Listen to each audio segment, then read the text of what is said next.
Hello. Hello.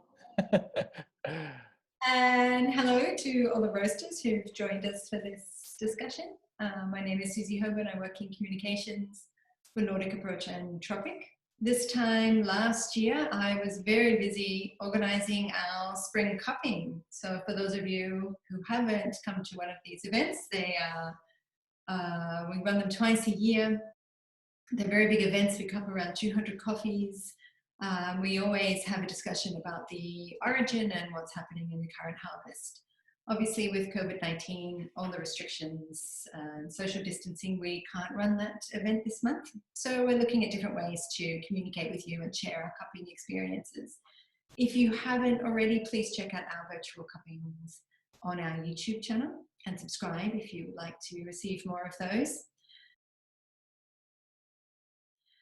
So today we're going to talk about Ethiopia. So Morten and Alex, why don't you introduce yourselves? Jesus, Suzie, I would say you're a pro. Why don't you work in radio? Yes, so I'm Morten. I'm the founder of Nordic Approach and Tropiq, based in Oslo in the headquarters there. Yeah. And my name is Alexander, and I am the general manager of Tropiq Ethiopia. Most of the time based in Ethiopia, but also here in Oslo. So you're in Oslo right now, am I right, Alex? That's right, I'm in Oslo. In out of quarantine?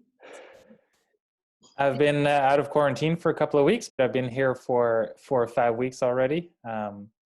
So yeah, I've been living with my parents again after many years not living there. So it's an interesting time. Okay, so Morten, Tropiq, the sister company to Nordic Approach, opened an office in Ethiopia several years ago. It was one of the first places that Tropiq set up operations. Why did Tropiq set up in Ethiopia?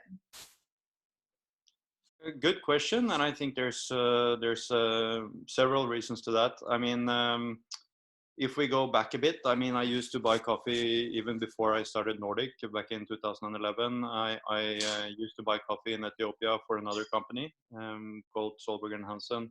So I think my first kind of buying trips there was around like 2006, and obviously got blown away by you know, like the coffees and the profiles and just found it to be like an amazing place for coffee and qualities in general. But you know, like over some years, we also faced a lot of challenges on consistency and traceability and things like that. So you know, like when I started Nordic, it was very clear to me that Ethiopia was gonna be like one of the, you know, like the let's say the main origins that we wanted to focus on. We went in from day one, basically, with a lot of, you know, like ambitions and good spirits, and, you know, tried to manage and realize that, you know, like we have to spend a lot of time there on the ground to get where we wanted to be. So then over the next few years, you know, like let's say the volumes we did were increasing, and at that time we, you know, like we focused on spot coffees, but saw that we had clients and roasters and potential in kind of selling bigger volumes. But you know, like being a little realistic, to be honest, we were unsure if we would be able to manage without actually having more presence. We had a partner at that time that were kind of having his own kind of import operation, but he was more or less based in Addis half of the year, and we agreed with him that we will set up more like a permanent office so that we have to control the supply chain. Like I said, there is fantastic coffees, there is a lot of producers, but because of politics, geography, general, you know, like systems, we we found that it's easier for us when we can have more like a daily dialogue. And last but not least, there was like no good neutral places to cup coffees there. So that was the first thing we did, was to set up the cupping lab, as well as have, you know, like staff that could manage sampling and documents and everything. And so what are the benefits for our customers if we have people on the ground? I mean, I don't want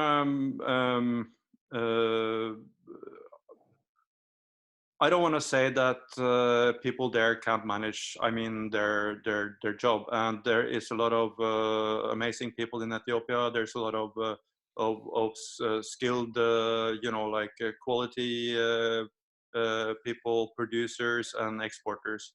But still, because of the system again, there is somehow, you are never sure that what you actually buy is what you get, unless you are able to kind of be active yourself in terms of sampling coffees and go to the warehouses and basically follow the coffee through the supply chain. So when we're on the ground, we are having staff that are, you know, like they can go to the warehouses, take the sample, we can analyze that sample in our lab, physically look at the quality and cup it as a pre-screening before we offer it to the clients. And then when the coffees are contracted, we will again, you know, like follow up the dry milling and everything. And being there gives us also, you know, like let's say a first-hand selection and a first look at a lot of coffees, because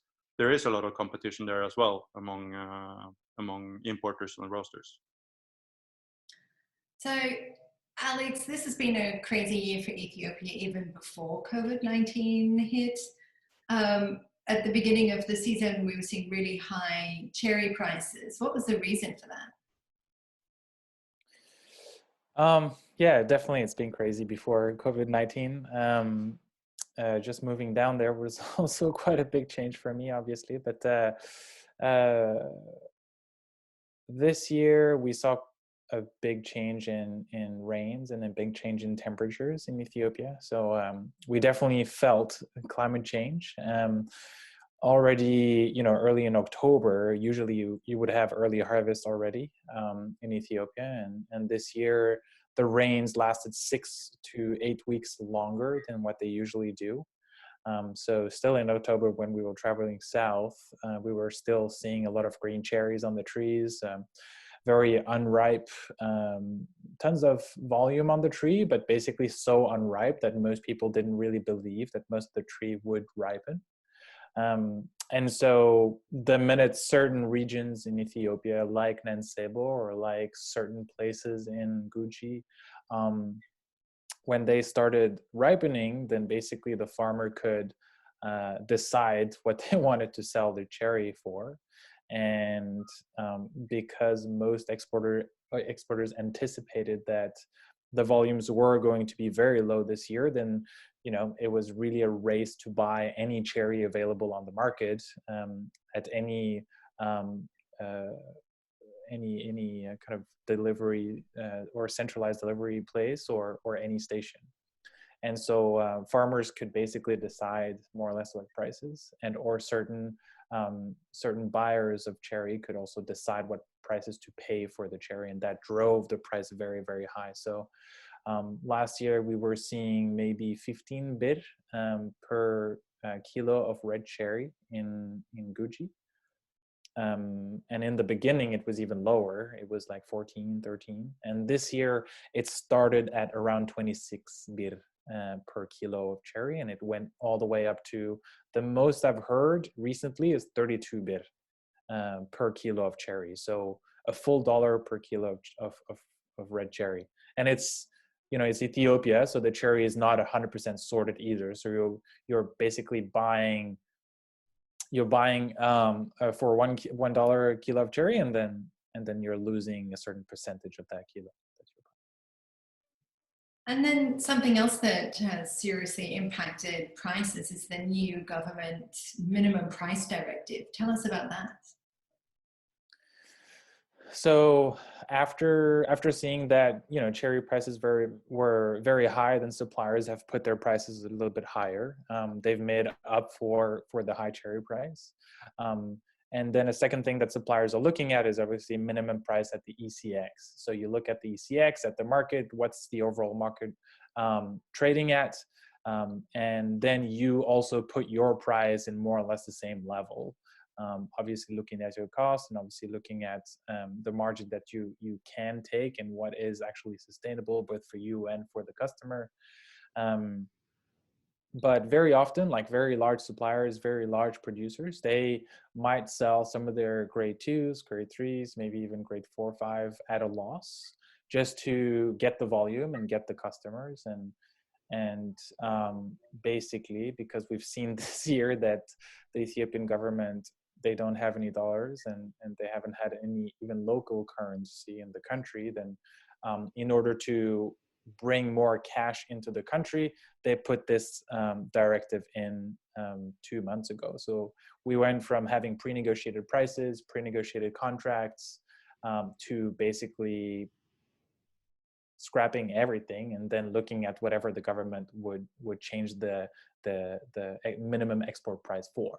So every single day there would come a new price, and we would not be able to export at any pre-negotiated prices. We would have to look at what the government wanted us to buy and export this coffee for, basically. And I guess the highest price was $4.12 for a Guji natural. So any Guji from any microregion in Guji, natural processed, minimum export price would be $4.12 a pound. And that's X any margin, X anything for this supplier. So Morten, how have these issues impacted on the price of Nordic Approach Ethiopian coffees this year? What can customers expect to pay?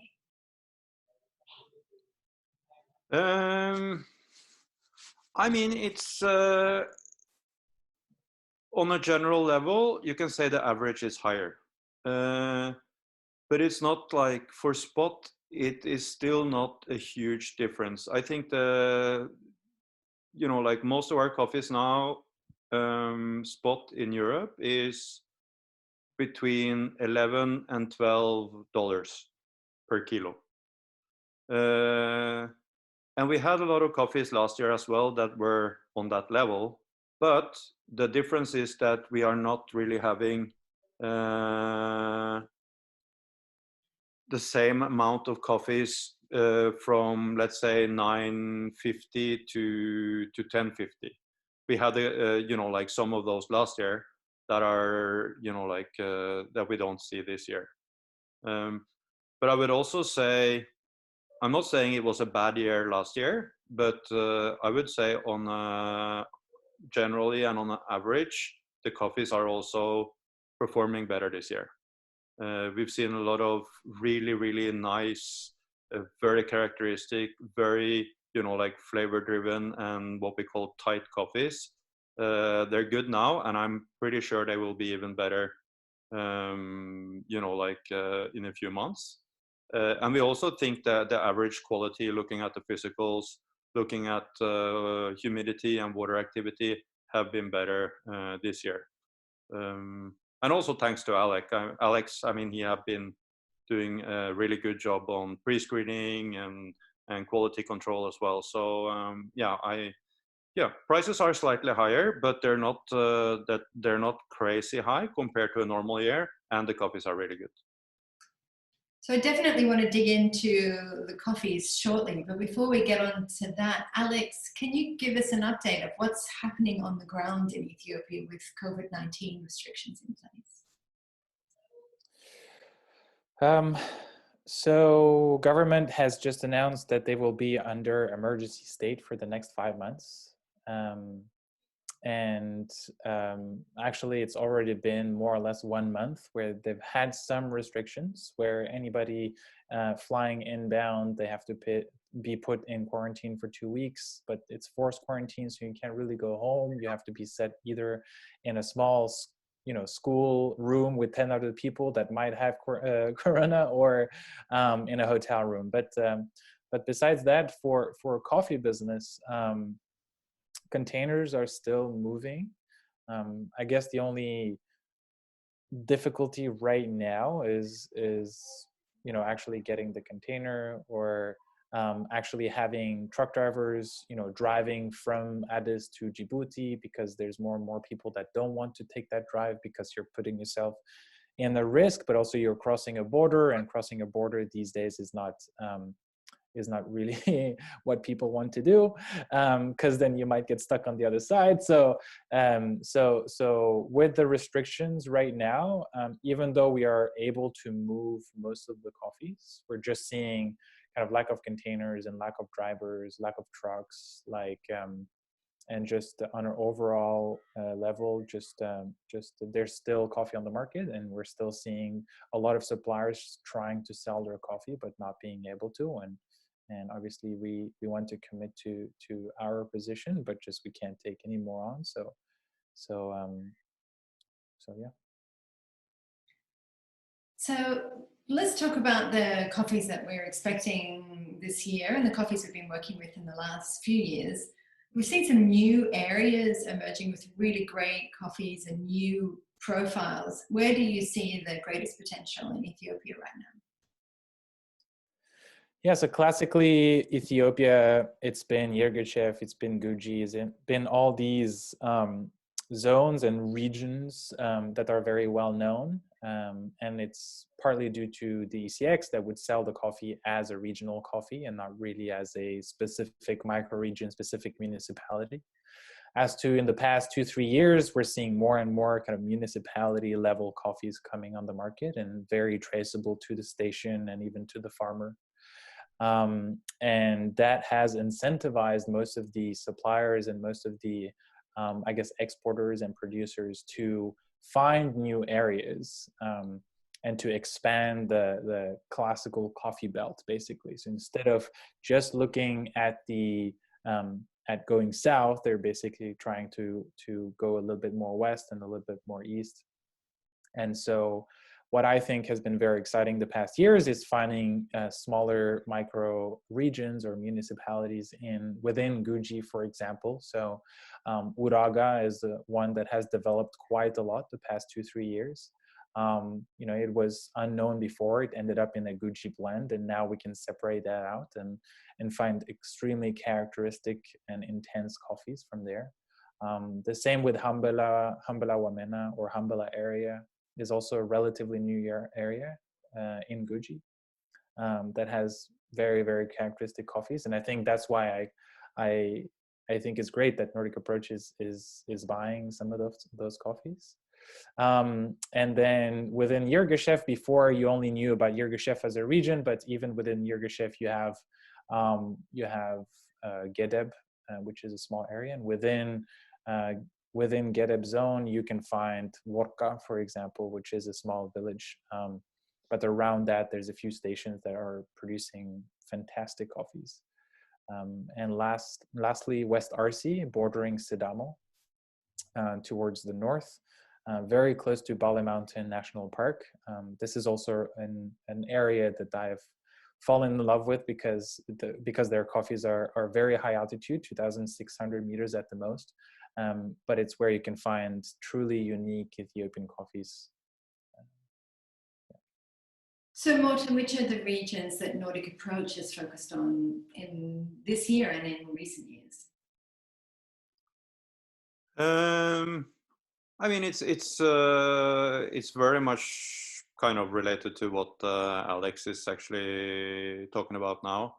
Like when we started, I would say we were more focused on Yirga than anything else, Sidamo to a certain extent, and also a few places in the west, in kind of the Jimo area or Agaro, and that's kind of that part of the west. And then we have seen like a shift over the past, I would say maybe 5 years in terms of development in Guji, for sure. I mean, there's been coffee in Guji for a long time. Guji, it's big, and there's a lot of. First of all, there's a lot of hidden places where they have done coffee, but they never got recognized for their quality. But there's also places where they're currently, or they've been planting coffee recently. And then in terms of, like zones like he mentioned, West RC, that was not recognized as or it was not separately a zone in the past. So I think that was part of Guji. So they changed kind of they changed the geographical borders in terms of the zones. And you have Bale. West RC, actually, it melted into Sidamo. And actually today you can still register a farm or a station within West RC as a Sidamo West RC. So you can actually export it as two different zones. And that's why there's a little bit of a clash there. But yeah, now it's separate. So exactly. And then and then Bale is something that I went there like many years ago. I've been been there since I'm being coffee, but like the last few years now, especially this year, I think there was like some super outstanding coffees from there. So it's a good range. But I would say generally we are like very much more into Guji and partially West RC than anything else right now. And so, Morten, given the uncertainty about current times and the difficulty in making long-term decisions, how do you think our roasters should plan their Ethiopian buying for the next 6 to 12 months? Well, I think it depends on, let's say, what type of roaster you are and how you normally plan your buying. We don't know what other importers and suppliers are doing right now, but I know we have been efficient, and maybe we have also been, let's say, lucky. We have good amounts that are coming in that are on the water already or are about to ship. But that said, we are doing, let's say, reduced volumes. I also know there's a lot of roasters that are normally buying bigger quantities. They are now sitting on the fence just because of the COVID situation. So I think if you really have to pin down or lock in, like volumes, and maybe you're also going from buying direct to spot, or, like you're not sure of if you can buy the same amounts as you would in a normal year, but you should still be on the ball now if you need, like, let's say, bigger volumes, like if you need 50 or 100 bags or more, and at a certain, with a certain profile, you should be active now in the next, like weeks or month. Also saying that if you're normally buying bigger volumes directly, or like we do have, let's say, other price options than what you see on our offer list, if that's the case. If you're not too stressed, I mean, there will be, even if we're reducing our volumes, there will be good amounts coming in. So if you like need a wider range and buying different coffees, or you're like you're gonna take it as it comes, pallet by pallet, I won't say it's like really urgent now, but you should follow like what's on offer to see whether they're whether the let's say the spot positions are going down quicker than expected. So but yeah, I guess what I'm trying to say is that if you know what you need, even if you're taking less than what you anticipated, you can take some decisions now, and then you can save, like smaller things for later, or see how things goes. But we will have good coffees from Ethiopia on our list for several months from now, for sure. Great, Morten and Alex, thank you so much for your time. And thank you to all of the roasters who have been listening. Thank you for joining us. We really wish we could be meeting you in person, having these conversations and cupping with you. Until then, let's use these digital platforms to connect. If you haven't already, please check out our virtual cupping videos. You can cup with our buying team. You can go to nordicapproach.no/virtual-cuppings, or you can look for our YouTube channel and subscribe to make sure you get notified every time we have a video. Hope to see you next time.